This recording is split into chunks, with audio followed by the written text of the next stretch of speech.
Operators कर रहे थे, उसी के कंटिन्यूएशन में बिटवाइज कॉम्प्लीमेंट ऑपरेटर्स और बिटवाइज कंपाउंड असाइनमेंट ऑपरेटर्स। सबसे पहले अपन देखें, W नाम के वेरिएबल में मैंने 10 असाइन किया, R में -3, ये है बिटवाइज कॉम्प्लीमेंट।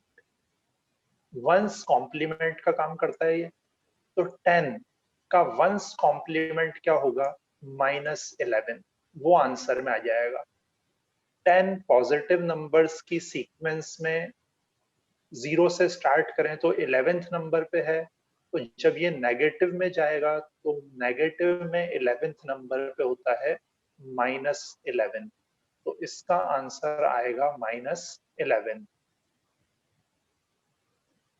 इसी तरह से अगर मैं -3 का कॉम्प्लीमेंट करूं, तो -3 जो है वो नेगेटिव नंबर में थर्ड नंबर पे है, तो जब ये पॉजिटिव में आएगा तो पॉजिटिव में थर्ड नंबर पे क्या होता है, +2, तो इसका आंसर आएगा +2।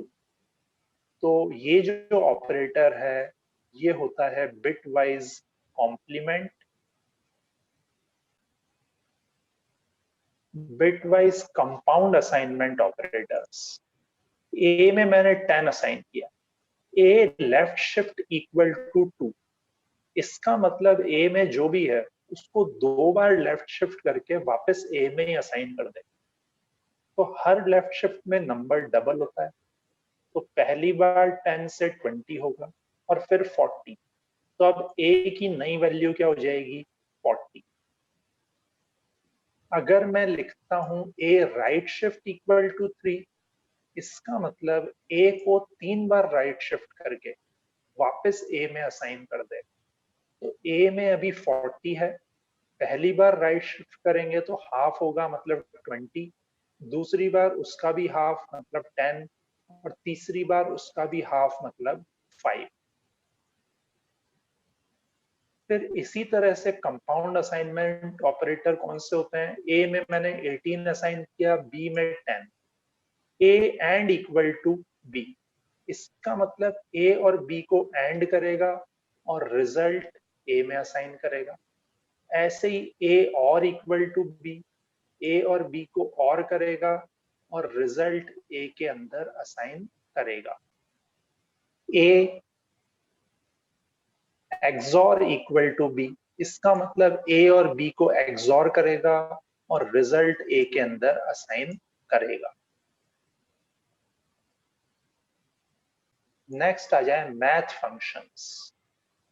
मैथ से रिलेटेड फंक्शंस में फर्स्ट फंक्शन अपन देखें तो रैंडम वैल्यू जनरेट करने के लिए फंक्शन होता है जिसके 2 आर्ग्यूमेंट्स दिए हैं मैंने, 10, 40, तो ये 10 से लेके 40 के बीच की कोई भी एक रैंडम वैल्यू रिटर्न करेगा। वो वैल्यू 10 भी हो सकती है, 11 भी हो सकती है, 25 भी हो सकती है, 40 भी हो सकती है। तो 10 और 40 इंक्लूसिव हैं, स्टार्टिंग रेंज से लेके एंडिंग रेंज के बीच की एक रैंडम वैल्यू रिटर्न करेगा। फ्लोर ऑफ 24.67, फ्लोर मतलब नीचे की वैल्यू, तो 24.67 के नीचे जो वैल्यू है नियरेस्ट इंटीजर 24। ऐसे ही सील मतलब सीलिंग, तो 24.17 से बड़ा इंटीजर मतलब 25। POW पावर 5,3, 5 की पावर 3 मतलब 125। अब यहाँ पे और यूजफुल फंक्शंस हैं, डेकबिन, डेसिमल टू बाइनरी, तो ये 20 डेसिमल का बाइनरी रिटर्न करेगा और जो भी बाइनरी है वो यहाँ प्रिंट होगा। सबसे पहला फंक्शन जैसा मैंने आपको बताया डेकबिन, डेसिमल टू बाइनरी, ऐसे ही dec hex, decimal to hexadecimal, 100 decimal को हेक्साडेसिमल में कन्वर्ट करके रिटर्न करेगा। Dec oct, decimal to octal, मैंने अभी यहाँ पे डायरेक्ट वैल्यूज पास करी हैं, आप चाहो तो यहाँ पे वेरिएबल्स भी पास कर सकते हो। Bin dec, binary to decimal, hex dec, hexadecimal to decimal, oct octal to decimal. ये वैल्यूज मैं अभी डायरेक्टली प्रिंट करवा रहा हूं। अपन चाहे तो इनको किसी वेरिएबल में असाइन भी कर सकते हैं, जैसे डेक ऑक्ट ऑफ 100 डेसिमल को ऑक्टल में कन्वर्ट करके एम में असाइन करेगा। अब अपन ने अभी तक इसमें यूजर इनपुट जैसा कुछ नहीं किया, डायरेक्टली अपन वैल्यूज ही पास कर रहे हैं।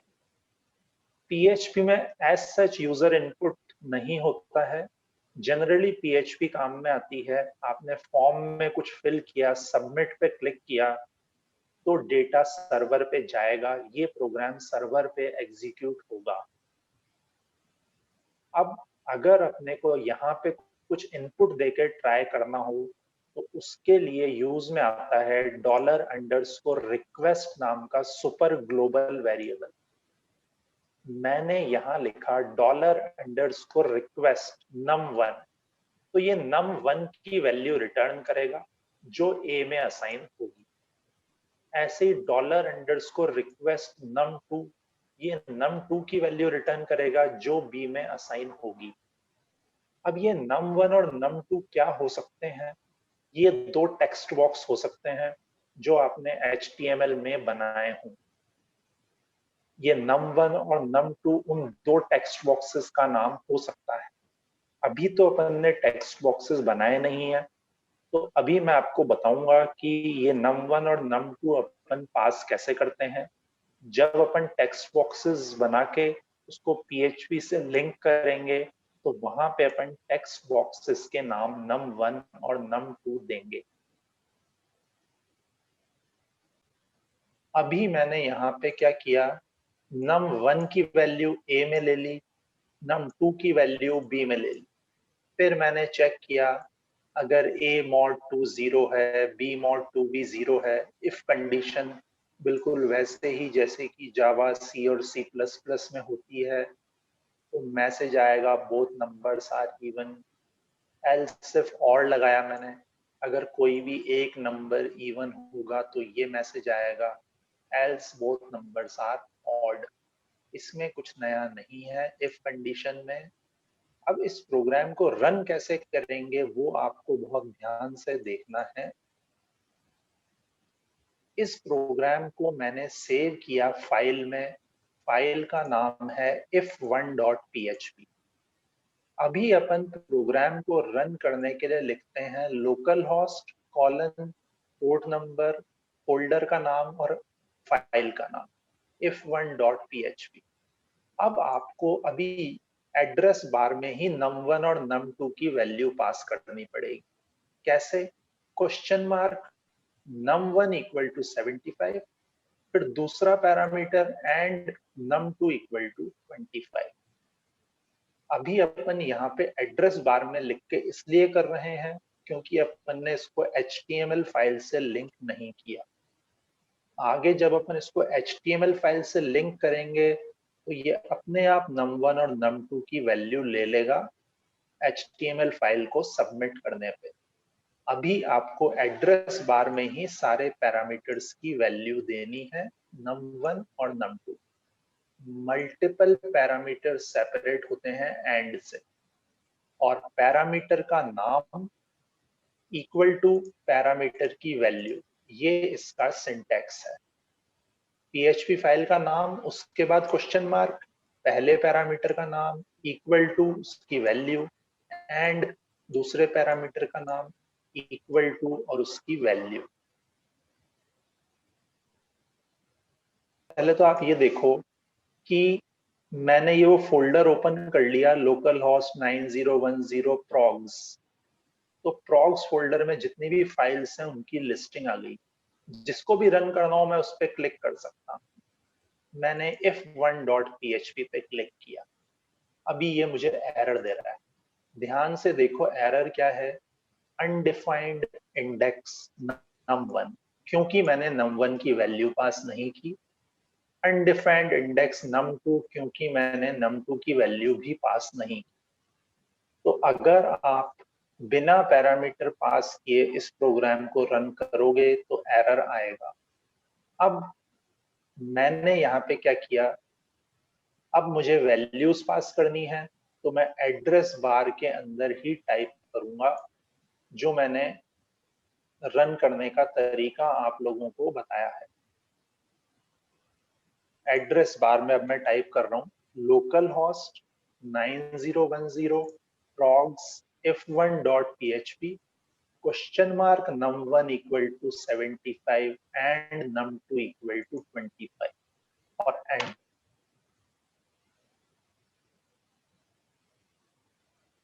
होगा 75 25 दोनों ऑड हैं तो आउटपुट आएगा बोथ नंबर्स आर ऑड।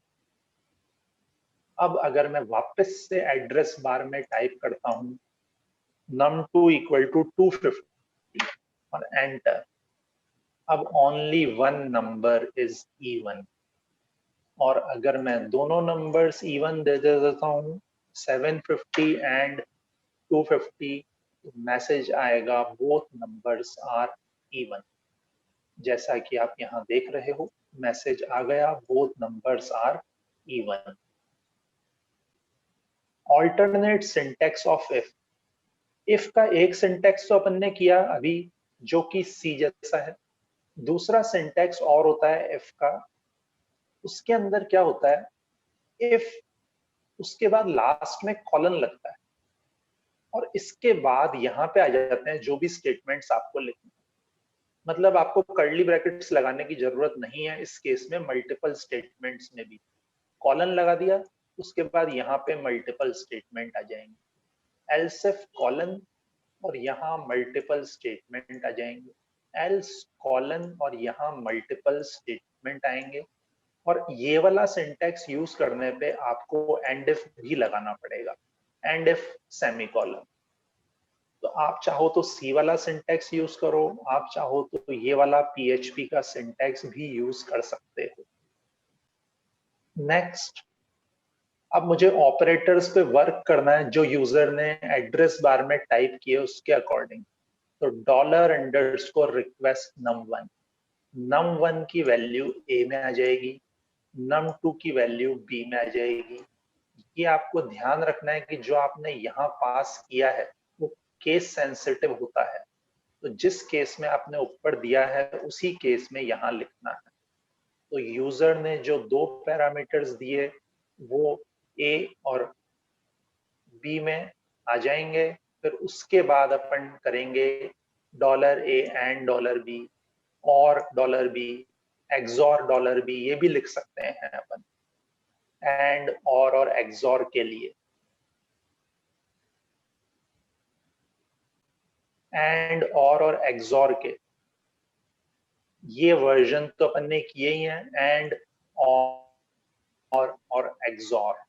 आप चाहो तो एंड डी और एक्सॉर भी लिख सकते हो। ये वर्क किस पे करेंगे, जो भी यूजर ने वैल्यूज दी हैं उस पे।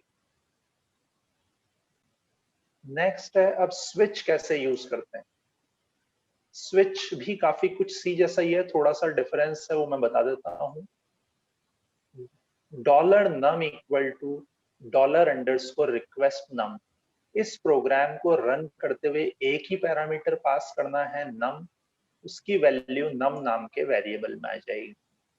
फिर मैंने कंडीशन लगाई स्विच $num केस 1, मतलब अगर यूजर ने 1 पास किया तो मैसेज आएगा नंबर इज 1। इसी तरह से मैंने दिया केस 2,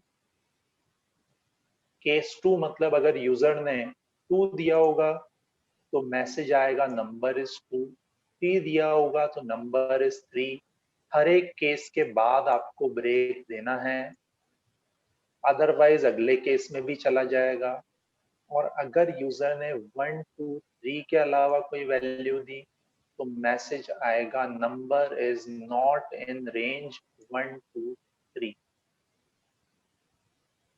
इस प्रोग्राम को एग्जीक्यूट कैसे करेंगे अपन, local host 9010 progs switch1.php question mark num equal to 2। इसमें एक ही पैरामीटर है तो क्वेश्चन मार्क लगा के उसकी वैल्यू अपन देंगे।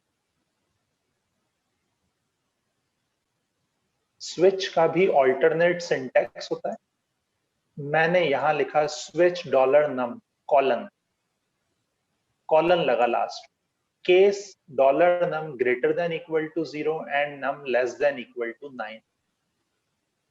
अगर 0 से 9 है मतलब रेंज भी कंपेयर कर सकते हैं इसमें, तो मैसेज आएगा सिंगल डिजिट नंबर, फिर break, num greater than equal to 10 and less than equal to 99 colon, message आएगा 2 digit number, num greater than equal to 100 and less than equal to 999 colon, message आएगा 3 digit number. फिर default मतलब अगर ऊपर वाले सारे case false हैं तो डिफॉल्ट केस एग्जीक्यूट होगा, मैसेज प्रिंट करेगा नंबर इज ग्रेटर देन 999 और नेगेटिव। अब इस सिंटैक्स में स्विच एंड किससे होता है? एंड स्विच से, बिल्कुल वैसे ही जैसे इफ एंड होता है एंड इफ से।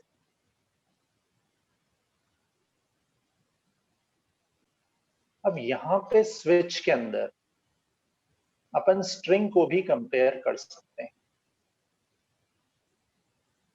स्ट्रिंग को कंपेयर करने के लिए मैंने यहाँ पे क्या किया, डॉलर अंडरस्कोर रिक्वेस्ट कंट्री, मतलब ऊपर एड्रेस बार में कंट्री इक्वल टू कंट्री का नाम पास करेंगे, जो भी नाम पास किया वो सीओ में आएगा। मैंने लिखा switch dollar CO, case India Nepal Bhutan, इनमें से कोई भी है तो मैसेज आएगा एशियन कंट्री। इसी तरह से अगर केस में दिया फ्रांस, बेल्जियम या ऑस्ट्रिया में कुछ भी, तो उस केस में मैसेज आएगा यूरोपियन कंट्री। और डिफॉल्ट में country is not in Europe और एशिया। तो लूप इसमें एक तो फॉर लूप होता है, एक वाइल लूप और एक डू वाइल लूप और एक फॉर ईच लूप। तो अपन एक एक करके इनको डिस्कस करें। तो सबसे पहले आ जाएं अपन फॉर लूप पे। For dollar A equal to 1, dollar A less than equal to 5, dollar A plus plus, A की वैल्यू डिस्प्ले करेगा। तो ये 1 से लेके 5 तक की सीरीज डिस्प्ले होगी। इसके बाद मैंने यहाँ पे क्या किया, नेक्स्ट देखें अपन, फॉर लूप का मैंने एक पार्ट स्किप कर दिया है, फर्स्ट वाला। तीनों ही पार्ट स्किप कर सकते हैं वैसे तो, C Java C plus plus जैसे। बी को मैंने ऊपर इनिशियलाइज कर दिया, B less than equal to 5, B plus plus, और बी की वैल्यू ये डिस्प्ले करेगा। तो जो भी बी की वैल्यूज होंगी वो एक एक करके डिस्प्ले होंगी। फिर अपन वाइल लूप देखें। तो ए में मैंने 6 असाइन किया, while A less than equal to 10। While loop में आपको अंदर इंक्रीमेंट करना पड़ेगा, वरना ये इनफाइनाइट लूप हो जाएगा। तो ये 6 से लेके 10 तक लूप चलेगा। फिर उसके बाद डू वाइल लूप, जो पोस्ट टेस्टेड लूप है, जिसमें कंडीशन लास्ट में चेक होती है। बी में मैंने 10 दिया, बी को प्रिंट करवाया तो 10 प्रिंट होगा, बी प्लस प्लस बी में 11 हो जाएगा। कंडीशन लास्ट में चेक हो रही है तो लूप इसके बाद चलेगा ही नहीं। तो इसके अंदर लिखे हुए स्टेटमेंट कम से कम एक बार तो एग्जीक्यूट होंगे ही। तो ये 3 लूप अपन ने किए हैं। इसका भी ऑल्टरनेट सिंटैक्स होता है लूप का भी। ऑल्टरनेट सिंटैक्स देखें, for A equal to 1, A less than equal to 5, last में कॉलन लगाया, और इसके बाद आप फिर कितने भी स्टेटमेंट लिख सकते हो, कर्ली ब्रैकेट्स की जरूरत नहीं। और ये एंड किससे होता है? एंड फॉर से। तो फॉर का एंड होता है एंड फॉर से, बीच में आप कितने भी स्टेटमेंट लिखो यहां आपको कॉलन लगाना है फॉर वाली लाइन में। इसी तरह से वाइल का भी देखें अपन।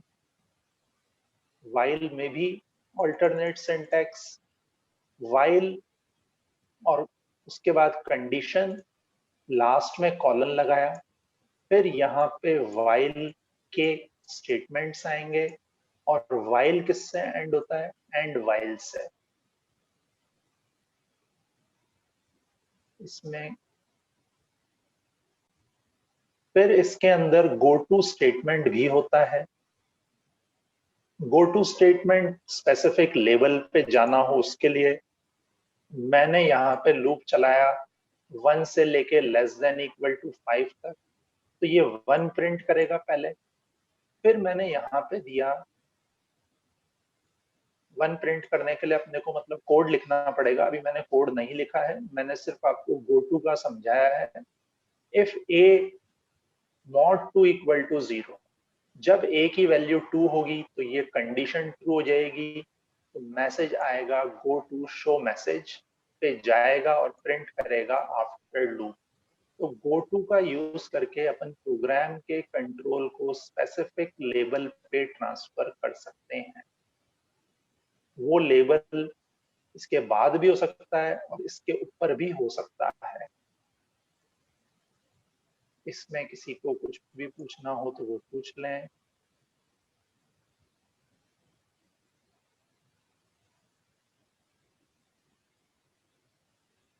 किसी को भी कुछ भी पूछना हो इसमें। अब इसमें जंप स्टेटमेंट्स कौन कौन से होते हैं वो अपन देखें। एक तो गो टू, एक ब्रेक जो लूप को ब्रेक करता है, एक कंटिन्यू और एक रिटर्न जो फंक्शन से रिटर्न करने के काम में आता है।